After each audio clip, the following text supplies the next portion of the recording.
This month we are joined by Dr. Jason Richardson.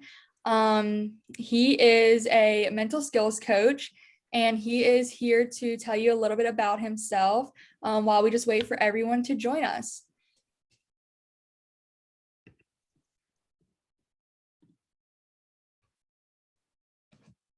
Hey everyone.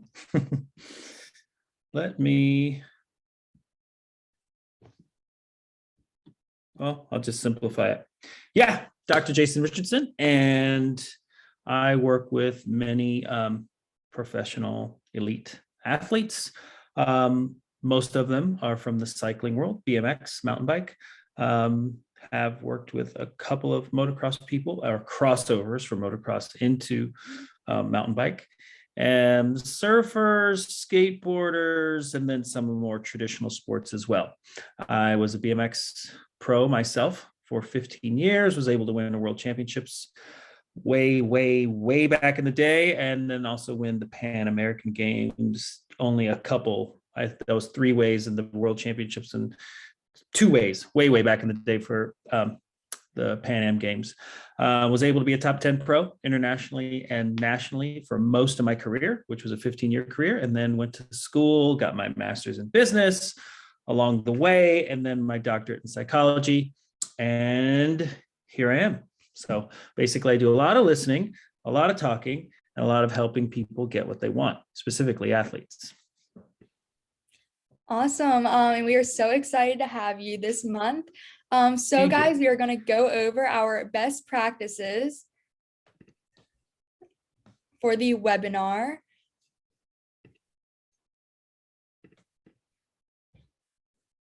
Alrighty, and we welcome Dr. Jason. All right, and like always, please keep your mic muted just so we have minimal background noises. Use a chat box at the bottom of the screen to ask your questions or reach out for help. So go ahead and say hi and where you're from in the chat box, what state you're in, where you're from. And at the end of the webinar, we will be asking you to come off mute one by one to do your Q&As. Oops, sorry guys. And finally, in the right-hand corner, please make sure you click on the speaker view so the person speaking takes up the majority of the screen.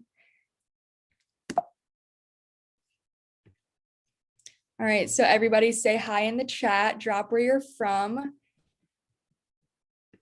All right, so we have Brighton and Kylie from Florida. Dr. Jason is in California. We have Trip in Florida. Ronan in Florida. We have a lot of Floridas. Canada. Nice. Chico. We have a California, another Florida, Montana. Y'all are from everywhere. It's so cool to see where everyone's from. Indiana. I've raced in most states except Montana. New York. Georgia. Texas. North Carolina. Canyon Lake. There we go. Awesome, guys. It's so great. And we hope that you are just as excited for the webinar as we are. And I am going to let Dr. Jason take it over from here. Cool. Appreciate it. Let me share my screen and make sure I'm doing it the way I'm supposed to.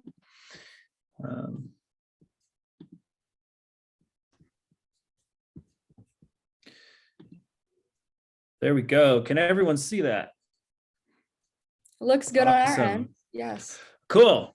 So let me get my controls set. There we go. So there we go. Your purpose drives resilience by me. But that's the deal. Like, it's kind of easier, not kind of, when I say kind of, it's very, I should say easier. It's more simple to like stay focused and doing a thing when you have a reason to do it. So if you want to make the final, it's easier to get up from the wreck. If you want to get good grades, it's, well, not easier to study, but you definitely find a way to do it. So your purpose drives your resilience. And that's a big thing. You might hear your parents talk about grit. But I know motocrossers have plenty of grit and resilience. So I'll go through this again real quick. I already went through this. 15 years as a pro athlete. I was world champion in 1994. That, incidentally, I was the youngest guy there in the pro class. And in the Pan Am Games, when I won that, I was the oldest guy there. So how you like that for bookends? And now I'm a speaker, which is what I'm doing here. And I go talk to companies and talk about how our mental attitude and our mental skills can help people perform in sales or in business.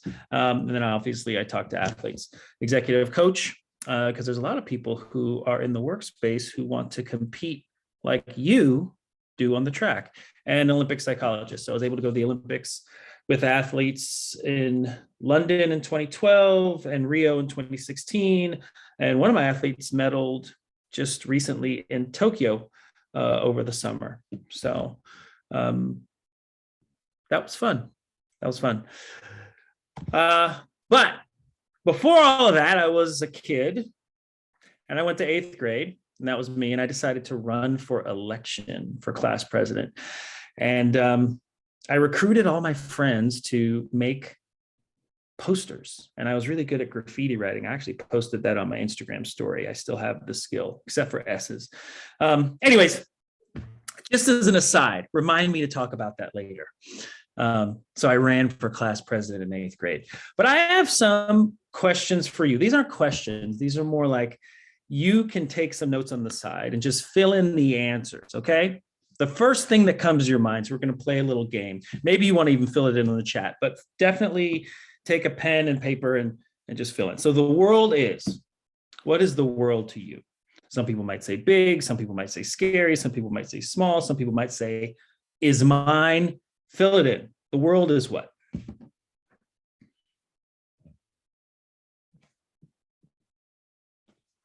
I'm going to keep moving. Okay. Oh, we have crazy in the comments. The world is crazy. Oh, okay. Great. We have rounds. Yeah. Round. The obvious person in the group. Got it. So we always hear people talk about they. They said this, they did that. Who are they? They are what? Who are they? Think of it in terms of maybe other people in motocross in general, possibly, or think of they as in the general public. They are what? I might want to change the slide to people are, but I like they. We have they are strong. They are competition. Oh, okay. Some really great answers. Yeah. Let's keep it moving. Now, I know I'm talking to some people who may not have a job, but that's okay. Your parents give you a job, and those are called chores. I believe that even though you may not be working for money just yet, or doing things for money just yet, you still have work. So my work is what? When I was a kid, my work was my play. My work is, and if there's some adults out there, feel free to chime in as well in the chat.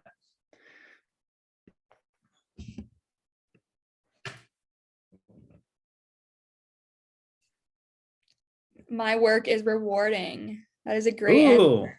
My work is school. Okay. Fitness, racing, and school. All right. Nice. Trips, mom, satisfying. Satisfying. Okay. So let's go deeper. Let's go deeper. We're going to peel the onion just a bit. Race officials are what?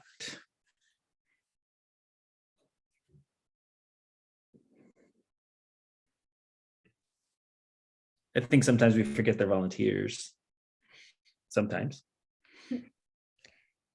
Dedicated. Race officials are dedicated. True. Needed. Cool. Great answers. We have a very judicious crowd. Very diplomatic crowd. That's good. All right. Factory riders are. What are factory riders?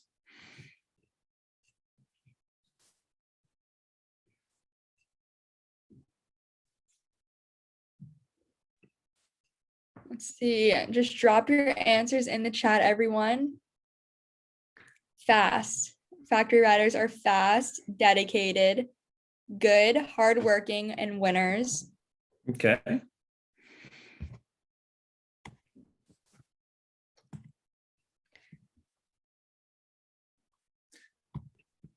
I seem to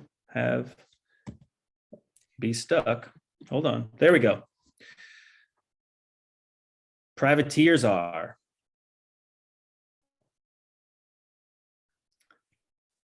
It looks like we What? have talented.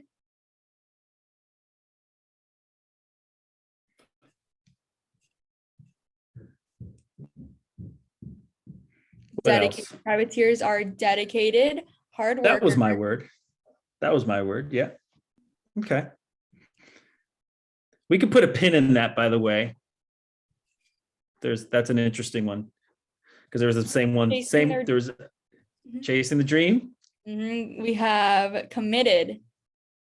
Okay. Nice. Grinders. So grinding until they get their goal, until they reach their goals. Cool. Uh-oh. I am. Not I as in Jason, I as in you.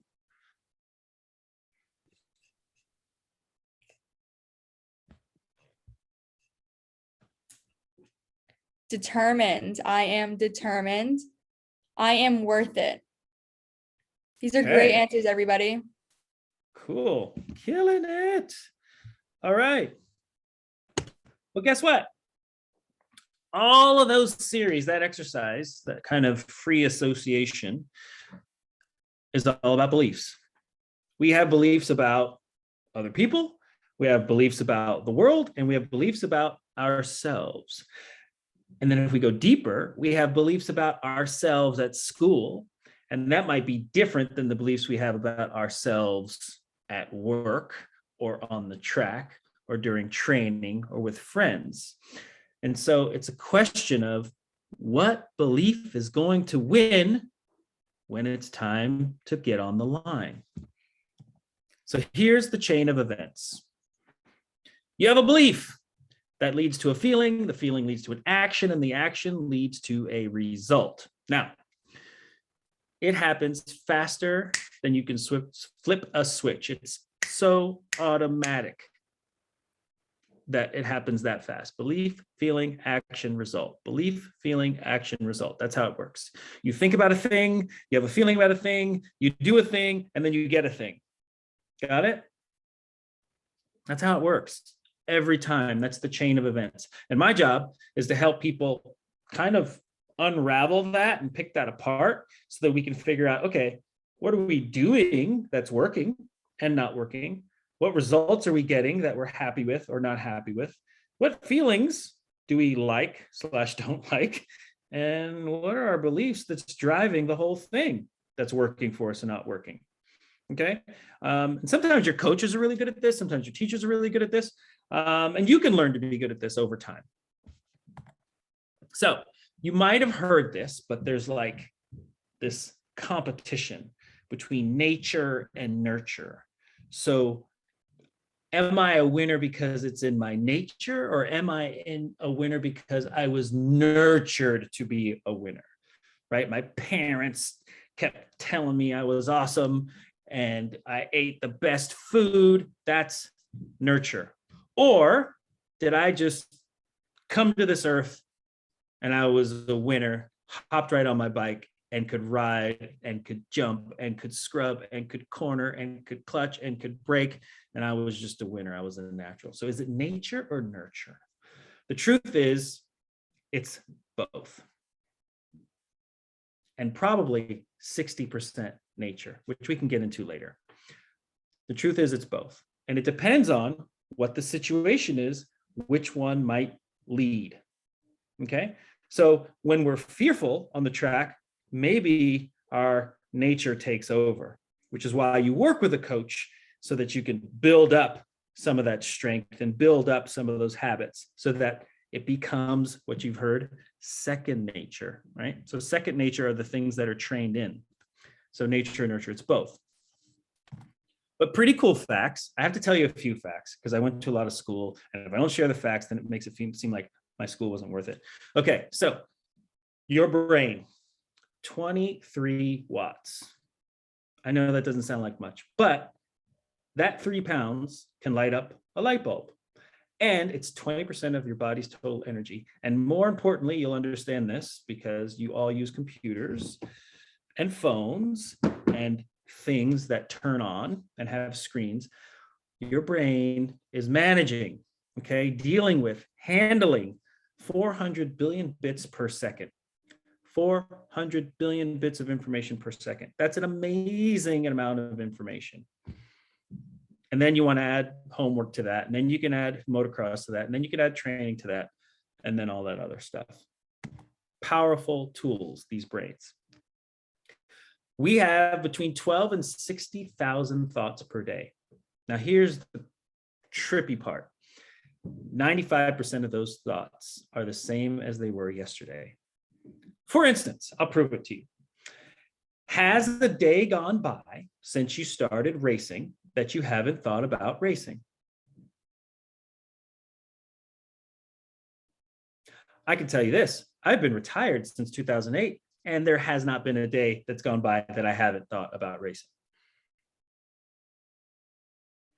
Think about how many times your parents ask you what you want to eat. Think about how many times you've asked your parents what you want to eat. Think about how many times that you've gone to a race and you still ask what time is practice, or what time are we waking up in the morning? Or maybe you just know that. Now, that's 95% are the same as they were yesterday. Same thoughts. So 60,000 thoughts, 95% of those are the same. 80% of those are negative. Ouch. 80% are negative. So what does that mean? Negative can mean anything from, I don't want to get hit by a car, which is a decent negative thought to have, to, oh my gosh, everyone's better than me. I don't know if we want that one necessarily when we're lining up. It might be true, but we don't necessarily want to think that. So the reason why we have these negative thoughts is because our brains are designed to keep us alive. It's exactly why you don't get hit by a car when you walk down the street. You actually look both ways. It's why it doesn't take more than one time to get burned by the fire before you don't put it in, okay? And we go back to the 400 billion bits of information. It's why your parents could be driving down the freeway and adjusting the stereo and yelling at you guys in the back seat and acting like they're not on their phone when they kind of are at 70 miles per hour. That's 400 billion bits per second.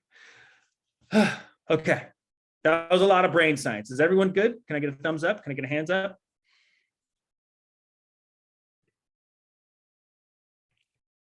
Cool. In the chat, we have a smiley face and a yup, so it looks like we're good to go. All right, cool. So I told you to remind me, but there's one in here anyway. So back to 8th grade lectures. I had the posters made and they were dope. Again, I was really good at the bubble graffiti writing. I recruited my friends to help me run. And then was my time to shine because, as you can tell, I'm pretty comfortable talking to people. So it was time for the speech. And I opted to go first. Why? Because I tend to want to send it every now and then. I've learned from this, but I tend to want to send it. So it's time to give the speech. There's 3 of us. There was actually 3 of us running, but anyways, there's more to that later. But 2 front runners, or so I thought.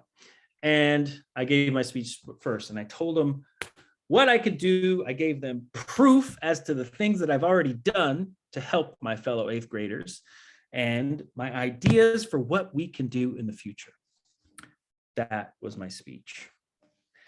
And the reason why I was willing to volunteer first was because it was in my nature to do so. How do I know? Because it's kind of my personality makeup. So we're all born with one. I'm sure some of you might have siblings, brothers or sisters, and you come from the same parents and you live in the same house and you eat the same food, and you might share a room, or your room's right next door to one another, but one person's quiet and one person's loud.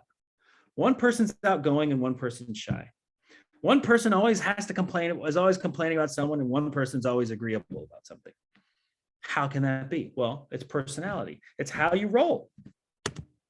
So this is pretty cool. I do a test for my athletes and their teams, because it's a team sport, even though you're out there on your own, because we want to take advantage of our personality, our strengths. We want to make who we are and what we are work best for us. So there's the scale. So we have a need for stability. That's basically a fancy way of how we respond to stress. Are you reactive or more resilient?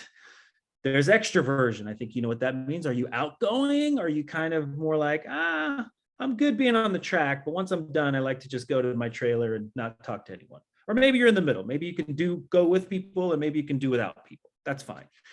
Then there's originality. There's new ways of doing things. Did you get a new training program and you're kind of balking at it? You're kind of like, no, I like the old way. Or are you willing to try new things? Like, I don't know, standing upside down and eating your eggs after your salad. I don't know. Originality. And then there's accommodation. So this is kind of how we defer to others. So remember when I was saying one person's always agreeing with someone and one person's always challenging someone? I tend to be a bit of a challenger from the challenging side. Some people are negotiators, and some people just agree with everything. They're just good with everything. And then there's consolidation, the degree to which we push toward goals. And some people are super focused, and some people are kind of flexible, and some people are in the middle. Now, this does not mean that you, according to this scale, just because you're flexible does not mean you cannot win. Just because you are flexible or balanced doesn't mean you're not able to focus. It just means it's how you get things done. So focused people, they like to do one thing, then do the next thing, then do the next thing. Flexible people are okay with switching between tasks. And sometimes they might need that to do better. But there's plenty of flexible people that I've worked with who ended up on the podium, and plenty of focused people who ended up on the podium. So the key here is, I don't want you to look at this and think, oh, I need to be in the middle of all these. The truth is, all of you are probably somewhere all over this, and that's fine. You can still work toward and get what you want, regardless of that. The point is, how can you take advantage of who you are to get what you want, right? So if you know you're not, if you know you're introverted and all of a sudden you do have a factory ride and there's a bunch of cameras in front of your face and a bunch of people around you, right? That's going to take energy. So what you might want to do is create some space to where you have some time on your own. What you want to do is communicate with your team. Hey, guys, love you guys, appreciate the opportunity. However, I really need 5 minutes or 10 minutes before this, or 10 minutes or 5 minutes after that, or when we get back to the hotel, I just need an hour in my room by myself to chill, because I tend to be an introvert.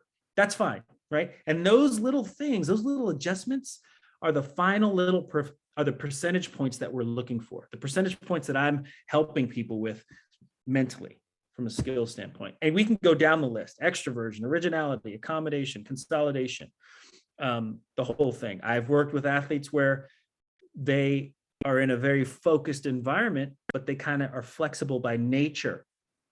Remember, nature, nurture. And so what do? Well, between motos, maybe we play some games. Maybe we bring a football. Maybe we play some cards. Maybe they're in school. Maybe they're actually doing some homework.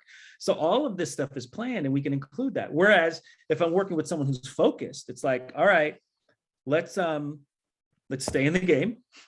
And then we have activities that keep them very serial task minded between those motos and between those laps. But again, there's no right or wrong here. It's just, how can we take advantage of who you are to do your best? So now that you know all this, or at least we've went through all this and went through pretty quick, what are you going to do? I'll tell you what you can do. You're going to recognize that there's energy killers, okay? And all of you know this, but I'm going to help you anyway. Look how old that phone is. Anyways, so energy killers. Comparing, energy killer. Complaining, energy killer. Complicating, energy killer. Worrying, energy killer, okay? So when we are doing those things, It is robbing us of the energy we would love to have when we're tired on the last lap. It's robbing us of the energy we would love to have when it's time for the last rep. It's robbing us of the energy that we kind of need at the end of the season, and we're super tired, and there's some like nagging little injury kind of things, and it's time to really dig deep, right? If we're comparing ourselves to who got what and what ride and what parts they have and they're better, that's taking away not only our focus, but it's robbing them of their energy. If we're complaining about the fact that they got the new tires and the new exhaust, robbing us of energy. If we're making things harder for ourselves and we have this really complicated race weekend plan and a bunch of rules in place and stuff to do in order so that we can just get to the line, robbing us of energy. And if we're worrying about all of that, especially the stuff we cannot control, robbing us of energy. Again, what are you going to do? So write this down, super important. Normalize to neutralize. So in this group, you said that the factory riders are fast and dedicated and hardworking and chasing the dream. And you also said the privateers are dedicated and chasing the dream and fast, but there was a lot of overlap there, okay? So you're high performance too. And we want to normalize to neutralize. So one thing athletes do is we hate being scared. We don't like being worried, but we hate being scared. We hate being nervous. And those two things distract us.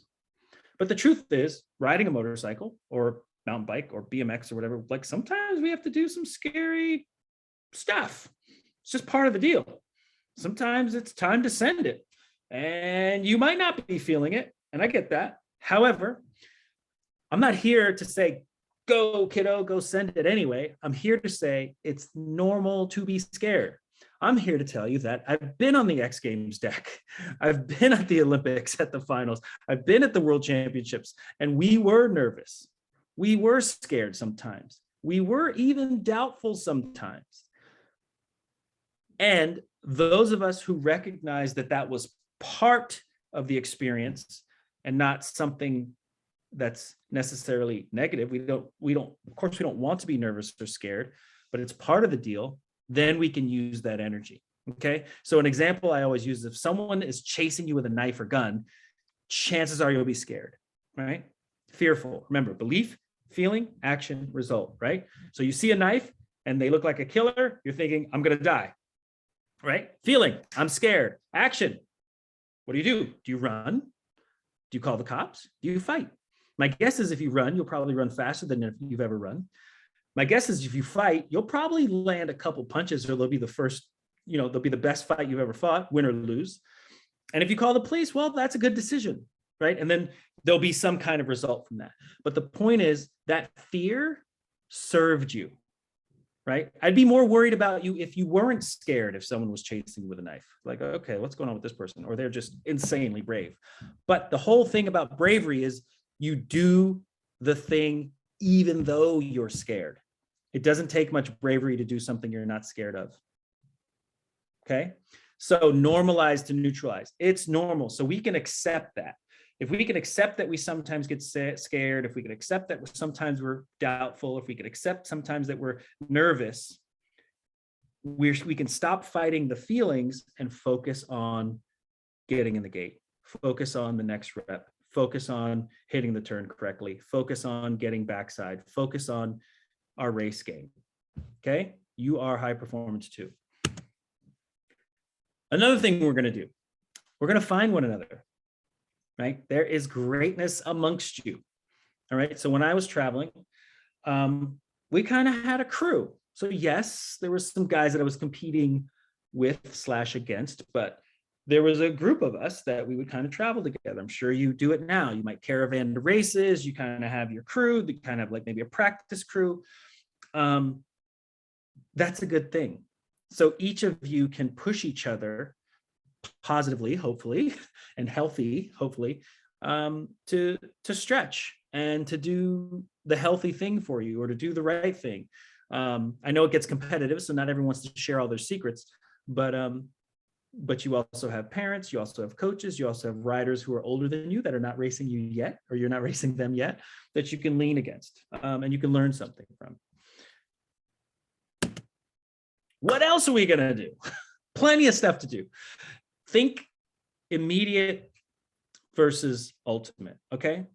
A lot of us are focused on like this thing that we want, and it's way out there. But really, we're allowed to be happy now. We're allowed to reward ourselves now. I know delayed gratification is a thing, and parents love to talk about it, and coaches. But I think if you can figure out a way in your training and in your practice sessions and even school to not wait till you get to the final necessarily for the reward, because I want you to have a reward there for sure. But I think, when you do a PR in training, like find a way to celebrate, not have a big party, but definitely, crack open a soda if you don't normally drink sodas, something that you can look forward to for achieving those mini milestones along the way. So reward yourself along the way. And these are all things that kind of help fuel not only the brain, right? Because we're training this thing. We want these things to be second nature, right? But we're training our brain so that because the brain likes rewards and it's going to look for those things. So if we can create a positive loop, we'll start to spiral upward more often. And you'll also develop the tools for when times get tough. You'll say, oh, I remember Dr. Jason said, boom, boom, boom. Let me practice that. Okay. So I talked to you about energy killers. I'm going to talk to you about energy givers. These are the antidote to the previous four: gratitude, accepting, simplifying, and focusing. That's the right fight. Now, gratitude is exactly how it sounds, being grateful. But I actually want you to get in the practice of writing things down weekly, daily even, of what you're grateful for, okay? The fact that you woke up, the fact that you ride this awesome and expensive piece of machinery and get to race it, the fact that you have the opportunity to chase your dream, right? The fact that you have parents that support you, that you go to a really cool school that allows you to do that with a bunch of other kids that kind of do the same things, maybe in different disciplines.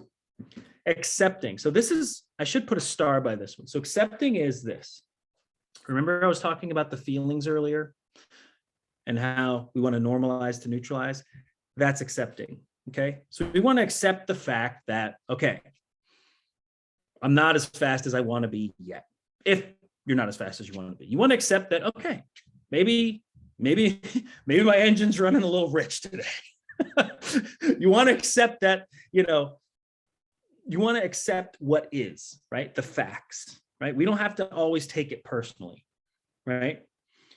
But we want to accept it, because if we can accept it, then it's like, okay, then the next question is, what are we going to do about it, right? And that leads into simplifying. It's like, all right, today's a good day. I'm accepting it's raining, but we're all here. We're all riding the same track. All right. I can't stand this track, but that's okay. That's okay. So you can be honest about it. I'm not talking about lying to yourself. I'm talking about just accepting what is. And then we can simplify, right? We can simplify. We can develop a plan of things that you can do within your control that you can execute on. And that leads to focusing on those things within your control that you can do. Okay, so when I was racing, we get, I don't know if you know BMX, but there's these horns and it's and the horns are linked to lights, and that's how we get our gate starts. And for BMX racers, it's all about the gate start. We obsess about our gate starts because our lap is only 30 to 40 seconds. So one of my tricks was go on red.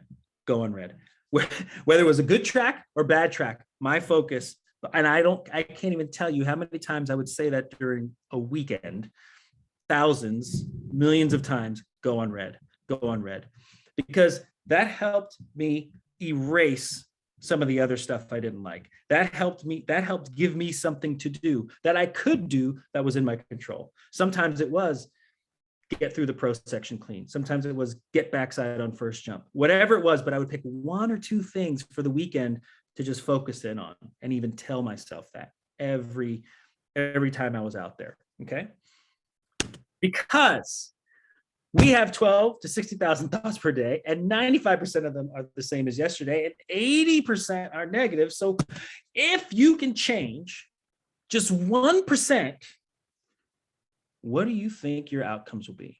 Because you're already here, okay?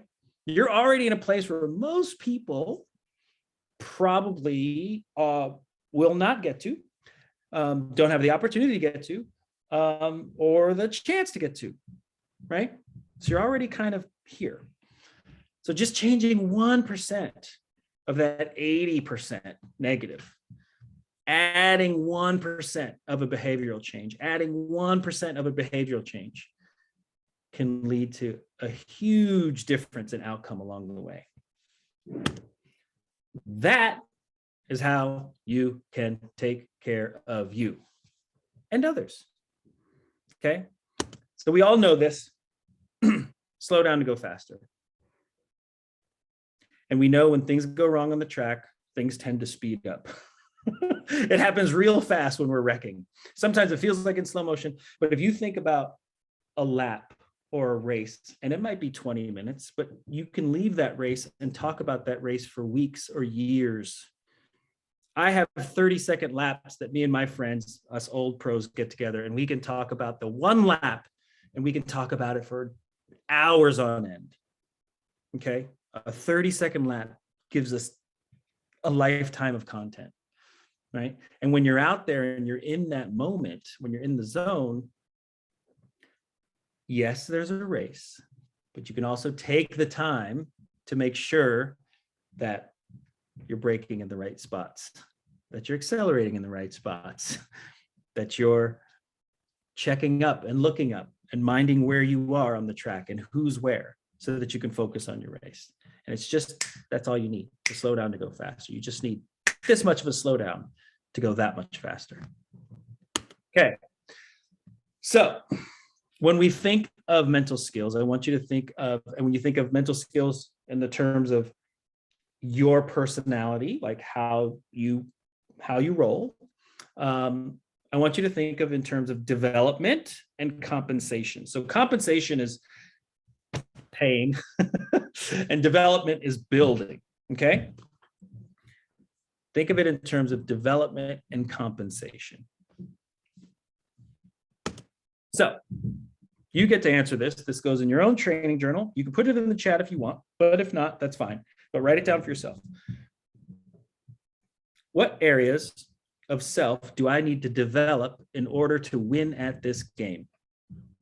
Right? Do I need to become more resilient? Do I need to become more focused? Do I need to become more flexible? Maybe everyone's telling you that, hey, you should try these things and you're just not doing it, right? Maybe you're too focused. Are you too much of a pushover out on the track? Are you too, or are you too challenging? You go into a turn and you kind of want to rub the person or give them a little bit of the business, even though you don't have to, right? So what areas do I need to develop in order to win at this game, right? Don't look at someone else and do what you think they're doing. What areas do you need to develop in order for you to win this game? Okay. Now, how can I compensate in areas that will be harder for me to develop? Because the truth is, you might just be a super nice guy. And you might not like being physical on the track, and I can appreciate that. Well, how do you compensate for that? Do you just get faster and get out further ahead? Do you practice more patience and wait till you can make a move cleaner? Do you recognize that you just might have to be okay with winning some and losing a little more because you're not willing to take the hits or hit someone? And that's fine. Not judging, just saying, how can you compensate in areas that are harder for you to develop, right? And you know these answers, right? Because at the end of the day, win, lose, or draw, you want to be able to look at you and be good with who you are when you look at yourself in the mirror. Okay. Also, think of these things as sky and floor. Okay. sky, and floor. By the way, that's me on my mountain bike trail. I ride with a hip sack. I know that's kind of corny, sorry. But I just don't like a bunch of stuff on me or on my bike. So think of the development and compensation, sky and floor. So, right? So what are the advantages of my strengths, right? What's the sky, right? Of your personality, of who you are, of how you are. What are the advantages that I bring to this game? And also too, in what ways am I working against myself? Right? Or maybe we complain a little too much. Maybe we compare ourselves to other people too much. Is that working against you, right? So think of who you are in terms of the sky, right? Sky's the limit, and the floor is like, okay, not my best self. And you can show up in these ways, and you have a list of things you can work on, right? Up here and here. All right, so decided to run for election, made the posters, gave the speech. Who won the election? Any guesses? Any guesses? Any guesses? Any guesses? I'll tell you. Oh, I was gonna guess you. I thought you had everything together. I feel like a lot of people in here would. Well, there you go. Not only did I lose, I only got one vote. Technically, there was 3 of us that ran, but Brian did win by a landslide. Everyone loved Brian. And I lost. I was the only person to vote for myself. Ugh. But there's this thing called the internet. And so that allows everybody to keep in touch from back in the day. Now, Brian is doing well. But of my 8th grade class, there's only one person who's a world champion and Pan Am gold medalist, one person who works with Olympians, one person who is an author, and one person sitting here right now talking to you. Me. Okay? So at the end of the day, regardless of what others may think, at the end of the day, you want to be able to cast the vote for you confidently. Your vote is the most important vote, not for other people, but for your life. Okay? And you're not going to win them all. And that's okay. The question is, can you keep betting/voting on yourself? Now, this x-ray was 2006. I was one of the old guys. I was coming off one of the best seasons, and I shattered my femur. And that is a picture of it, obviously after surgery with a rod. And maybe some of you have that machinery, that hardware in your body. But many people thought I wouldn't race again. I kind of thought, okay, what am I going to do next? But I decided I wanted to go out on my own terms so that I got back healthy enough to race again. And if it worked out, great. And if not, then I could pull the plug. But it turns out it worked out pretty well, because I broke my leg in 2006, and that picture is from 2007 after I won the Pan Am Games in Rio. So you can get hurt, but it doesn't mean you have to be hurt. And your vote really matters. So with that said, I so appreciate your time and listening, and love to do this face-to-face at some point, but glad everyone tuned in and hopefully still there. And I thank you. And if you have any questions, I think now's the time. We're going to turn it over to the forum, and then there's my number in case anybody's interested in, whatever resources or anything like that. And I'm going to stop the screen share, but I'm still here for questions. Thank you. Awesome. That was some amazing information. I feel like I personally got a lot of insight on positive mindset and how that can benefit one. So guys, we are going to open it up to Q&A. So everyone here on Zoom and on Facebook, drop your questions in the chat and in the comments, so we can call on you. I see there's a question that says, how did you deal with that? How did it make you feel? Was that, if you're talking about losing the election or breaking my leg? I think he was talking about the election. Yeah, I was actually a bit in disbelief. Not that I lost, because as a BMX racer, I won some and lost some, but definitely like one vote. That was the one thing that got me, and that was hard to take. Alrighty, guys. Any questions? Make sure you just drop them in, and don't think of any question as a bad question. Every question is a wonderful one. And I am dumb enough to answer most anything. All right. Did you train with Connor Fields? Okay, I'll answer this. Yeah, so Connor is kind of big in the motocross world because he works with Christian Craig, who used to race BMX. And I know his dad from back in the day because sometimes the motocross guys would show up at the dirt jumps. And anyways, so Connor, no, I did not. I did not train with him because he's younger. But interesting story. I was in school becoming a sports psychologist during the Pan Am Games, and I had a homework assignment. I had an assignment where I was talking about young, high-performing athletes. And I interviewed two parents of two high-performing kids. And one of the parents was Connor's dad. Anyways, fast forward to years later, he went to the Pan Am Games and ended up winning. And he obviously became an Olympic champion, but it was just really cool how I was at the Pan Am Games writing a paper about Connor. He went to the Pan Am Games and won and then became Olympic champion. So.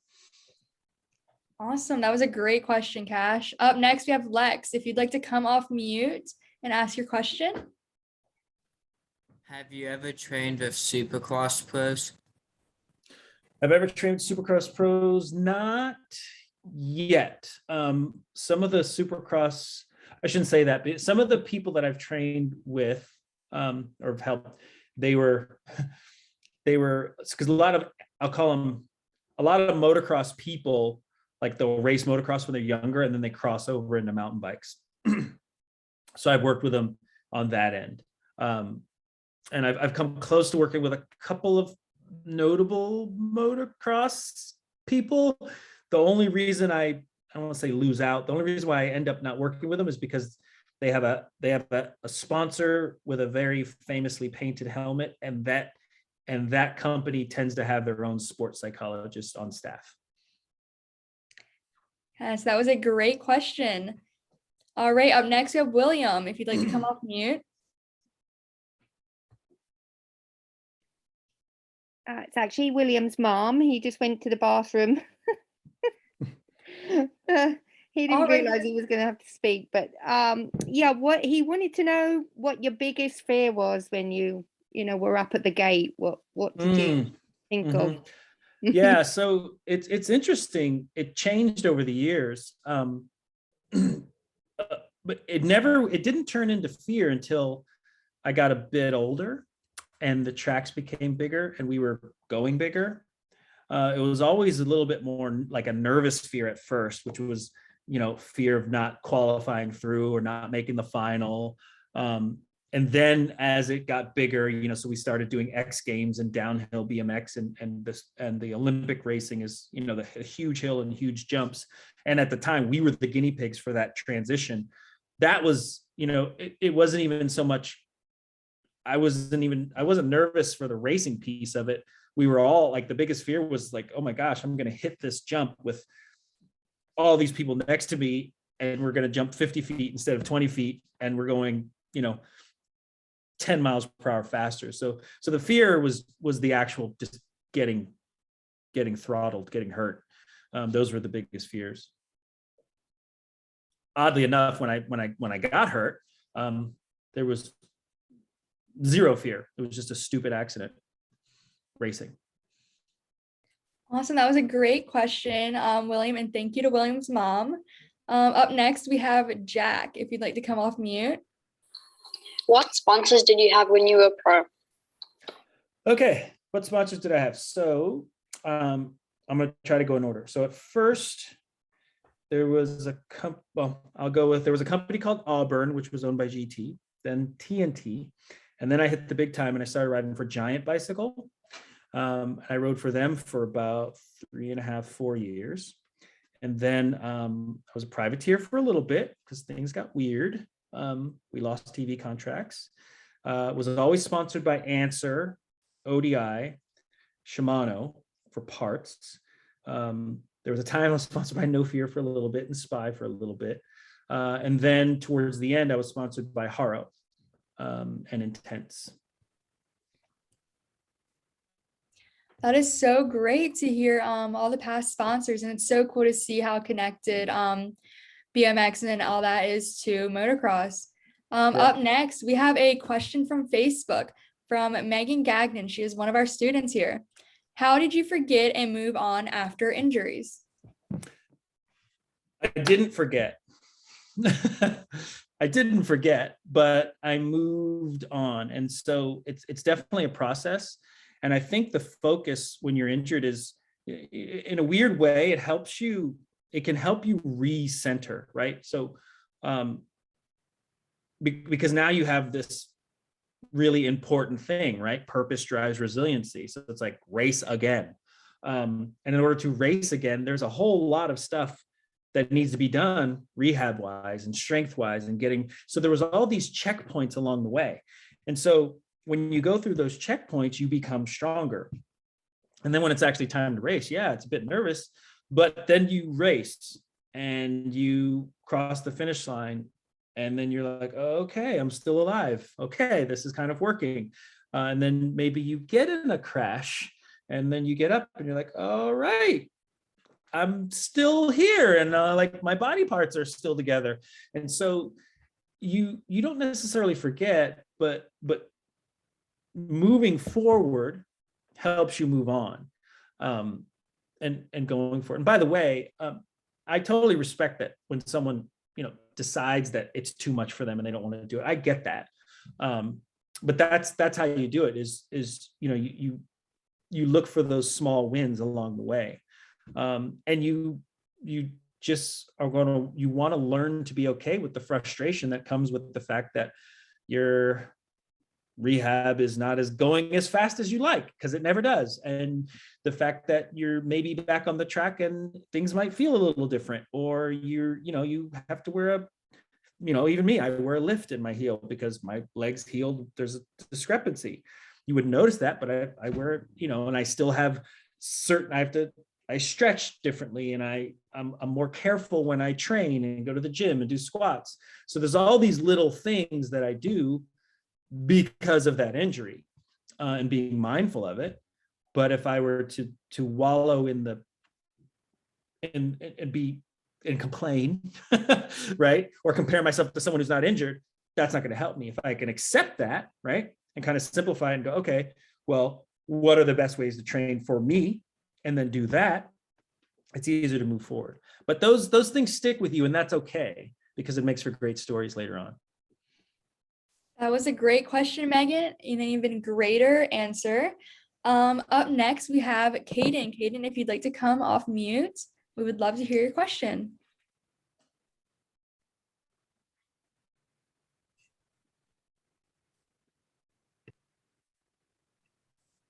Alrighty. So I can ask. Is his question is it in the chat? Yes. Okay. Yeah, go ahead and ask it. That's a great question. Alrighty. How can you handle feeling like you started racing a lot later on than other kids, but wanted to go pro? Okay.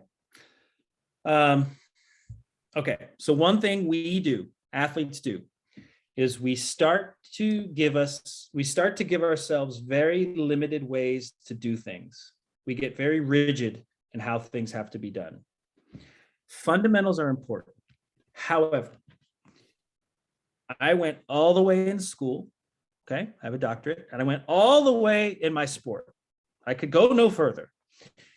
And I can tell you that I've raced, some of the people that I've raced as pro. Yeah, they started racing early, and they were fast early and everything. And some of the people I raced as pro, they maybe started when they were 12 versus 5, and some of them weren't very good amateurs but became good pros. Some of them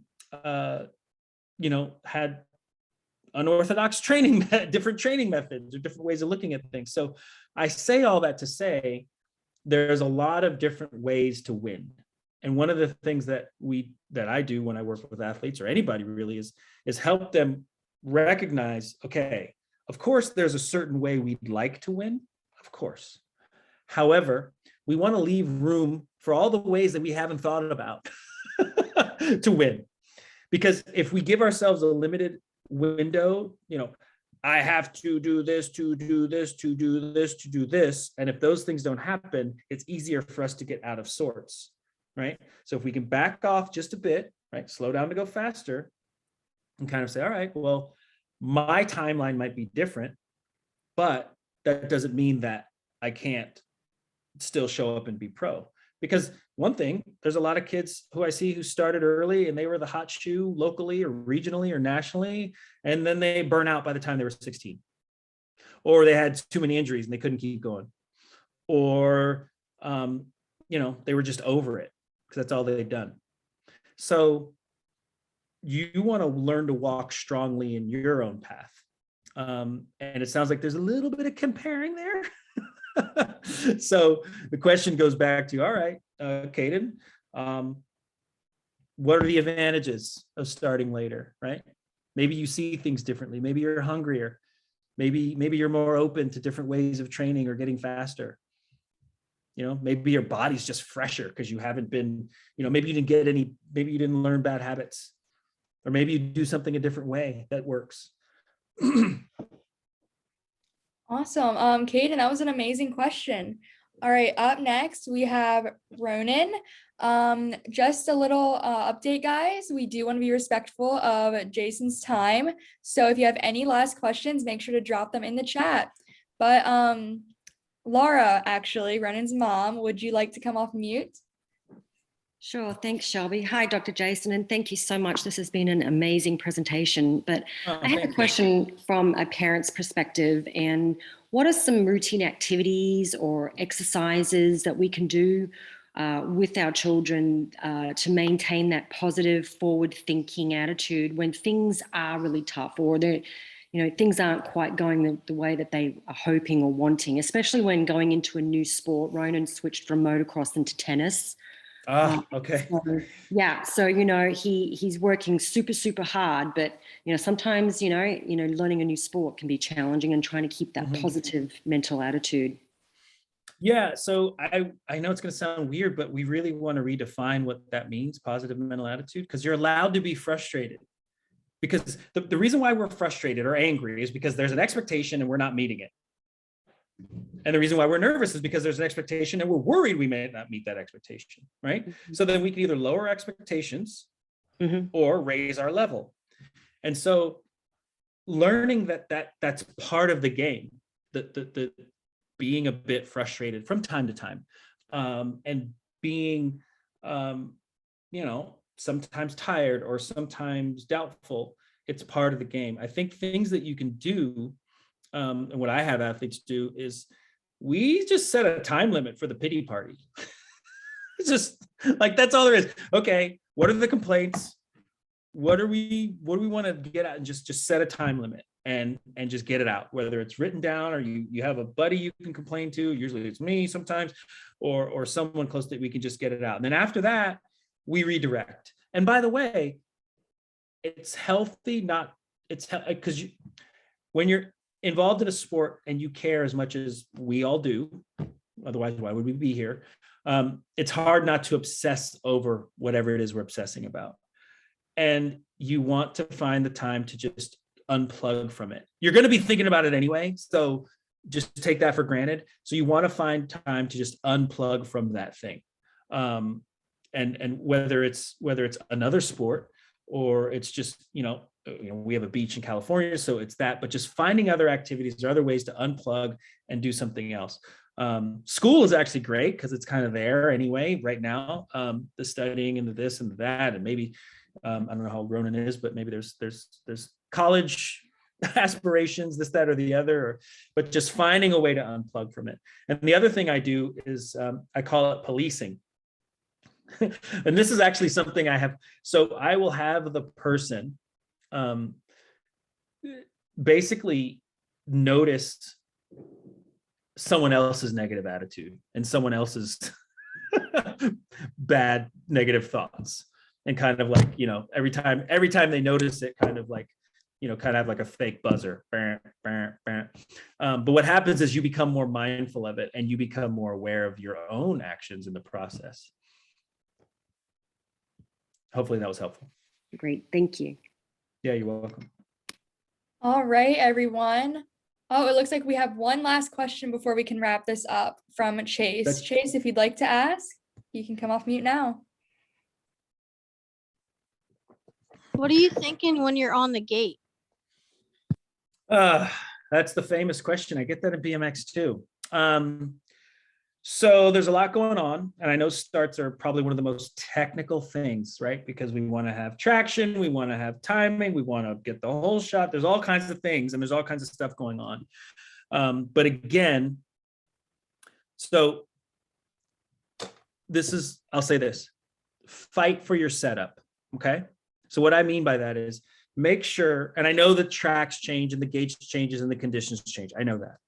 But generally speaking, there's a setup, a consistent setup, like literally like how you line in the gate. I always got in the gate, and the way I get in is I get in straight, and then I kick my back tire over just to the left a bit, because we start like this. And so that way when I pedal out, my bike straightens out. But I make sure that my pedal's in the same place. I make sure I'm comfortable. I make sure that I'm lined up the way I want to be lined up. I give myself a lot of things to do to distract myself from the worry about getting out on time, or the worry of who's next to me, okay? Obviously, you know who's there. So you just want to accept that.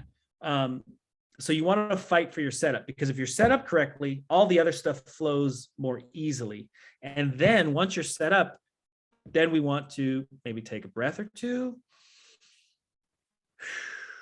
I wouldn't do one of those. I'd kind of go kind of like that, get it out, and then pick one thing to do, right? So I feel like so for you, I don't know how you start, but if there's the moto board, and then you have the 30 seconds or 15 seconds, and then everyone's kind of there, and it's right. So I kind of just focus on the reaction. I focus on the reaction. And it's weird because sometimes there's like stuff floating through your head as you're waiting for the gate to drop, but that's okay. But you can even practice that in your head before you get in, and that could be part of your routine. So have a ritual when you get in the gate. Create a ritual, stick to the ritual, fight for your setup, and then recognize that you don't have to have a perfect start. You just want a good one, right? Because there's a range, right?